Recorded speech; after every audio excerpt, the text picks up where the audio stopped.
ഷെജി, ഒരു ചായ വെച്ചരൂ. ആ അയ്യോ, പാലില്ല. അതെന്ത് ഇന്നലെ പറയാ? ഞാൻ ഉണ്ടായിരുന്നു, അത് മോനെടുത്ത് കൊടുത്തു. അതെനിക്ക് ഓർമ്മയുണ്ടായില്ല. ഇന്നലെ ഒരു കെട്ട് സാധനമാണല്ലോ മേടിച്ചോണത്. ഇത്ര പോകുന്ന ലിസ്റ്റാണല്ലോ വാട്സപ്പിൽ ഇട്ടുണ്ടായിരുന്നത്. കാലത്തിന്റെ ഒരു ചായ കുടിക്കാന്ന് വിചാരിച്ചപ്പോ ഇനിയിപ്പോ ഇവിടെ കടിയില്ല. ഇനി അവിടേക്ക് പോണം മേടിക്കാനായിട്ട്.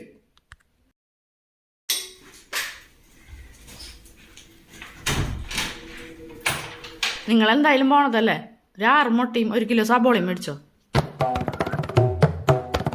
എന്തായാലും നിങ്ങൾ പോണതല്ലേ, 100 മഞ്ഞപ്പൊടി മേടിച്ചോ.